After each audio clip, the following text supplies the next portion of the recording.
Template प्रभाव में क्या होता है, इस बात को समझो। टेम्पलेट प्रभाव का सबसे पहले अपने एक एग्जांपल के रूप में लिया कि क्राउन ईथर है, वो एक टेम्पलेट प्रभाव का है। क्राउन ईथर में ये लिथियम नहीं आता, ये लिथियम आने के बाद में तो ये क्या हो गया, टेम्पलेट प्रभाव का एग्जांपल हो गया। तो हुआ क्या है, इसके अंदर इस प्रकार से आप बनाना सीखने के लिए भी समझो कि कैसे बनाए। अपने 4 ऑक्सीजन है, सबसे पहले 4 ऑक्सीजन बना दो। इसके यहाँ पर CH2 है और यहाँ पर CH2 है, तो इस प्रकार से लिख दो कि CH2 CH2 और CH2 CH2 और CH2 CH2। तो इस प्रकार से है। यहाँ पर लोन पेयर है, लोन पेयर ऑक्सीजन के पास है, तो ये लोन पेयर डोनेट कर सकता है, और लोन पेयर डोनेट कर दे और बीच में लिथियम प्लस आकर बैठ जाए, तो ये लोन पेयर डोनेट करने के बाद में यहाँ पर बंद बन गया, और यहाँ पर ये हाइड्रोजन न होकर यहाँ पर क्या बना हुआ है, बेंजीन वलय बनी हुई है। और तो इस प्रकार का कंपाउंड है।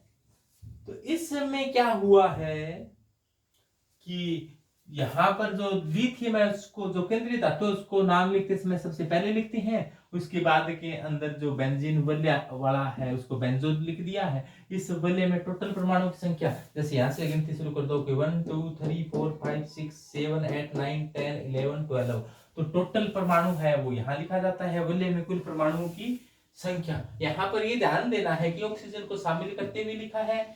और क्राउन, ये क्राउन प्रकार का कंपाउंड है, और ये 4 क्या है, नंबर ऑफ ऑक्सीजन एटम। तो इसमें ऑक्सीजन परमाणुओं की संख्या कितनी है, तो जो ऑक्सीजन परमाणु की संख्या है वो है यहाँ पर जहां कोना होता है वहां पर कार्बन होता है, कार्बन की संयोजकता पूर्ण कर लेनी है। जैसा आपने वो गाना सुना ना कि मैं निकला गड्डी लेकर, कि रास्ते में मोड़ आया, ये मोड़ आया वहीं कार्बन छोड़ आया।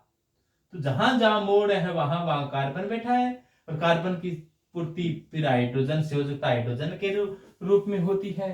तो इस प्रकार के टेम्पलेट कंपाउंड के बारे में अपने थोड़ी सी जानकारी प्राप्त की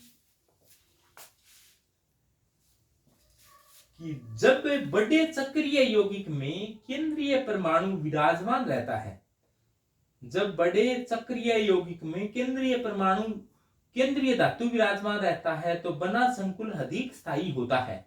इस प्रभाव को टेम्पलेट प्रभाव कहा जाता है।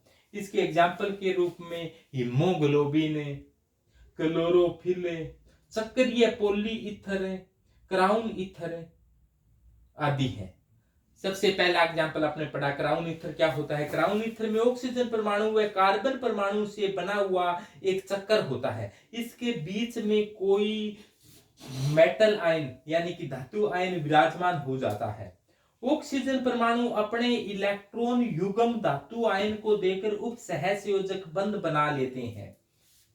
एग्जाम्पल के तौर पर आपने लिख दिया। चलो एक एग्जाम्पल और देख लो कि पोटेशियम का कंपाउंड होगा, तो अब की बार पोटेशियम थोड़ा बड़ा परमाणु हो जाता है, और बड़ा परमाणु होगा तो इसमें ऑक्सीजन 4 की बजाय क्या आ जाती है, 6 आ जाती है, यानी कि 6 ऑक्सीजन एक साथ आ जाएगी। तो देखो ध्यान से,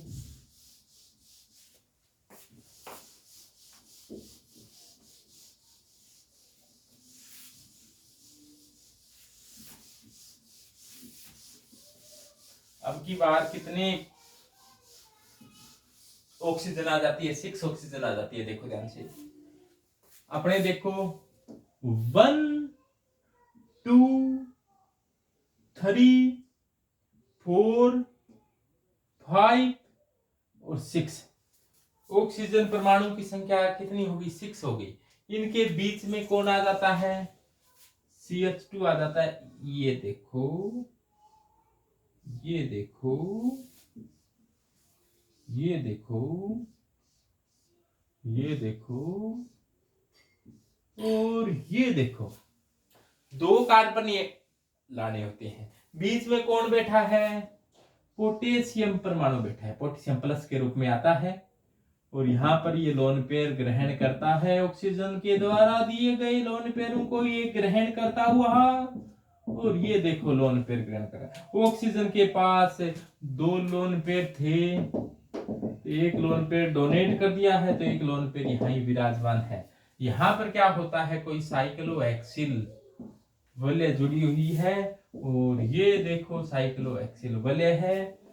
तो इस प्रकार का कंपाउंड है, इसका नाम क्या होगा आखिरकार?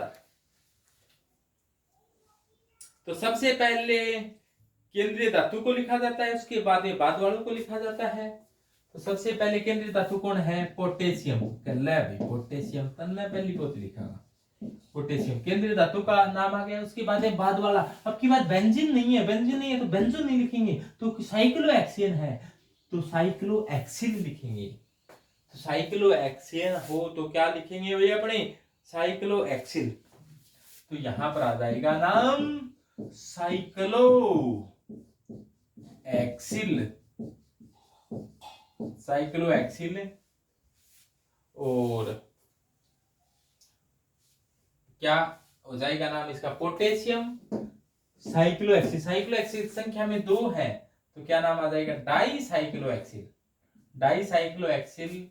फिर ये टोटल परमाणु की संख्या कितनी है? यहां से गिनना शुरू कर दो। 1 2 3 4 5 6 7 8 9 10 11 12 13 14 15 16 17 18, यानी कि टोटल संख्या में 18 है। उसके बाद में क्या आ जाएगा? क्राउन। और उसके बाद में टोटल नंबर ऑफ ऑक्सीजन है 6 है, तो क्या आ जाएगा? 18 क्राउन 6 आ जाएगा। ये नाम हो जाएगा। यानी कि ये टेम्पलेट प्रभाव का एग्जाम्पल एक और हो गया है। तो ये हो गया भाई टेम्पलेट प्रभाव, और टेम्पलेट प्रभाव का दूसरा एग्जाम्पल बता दिया। तो टेम्पलेट प्रभाव अब आसानी से आप बता सकते हो। 18 क्राउन 6 का मतलब टोटल इस वलय में 18 परमाणु है और 6 ऑक्सीजन परमाणु है।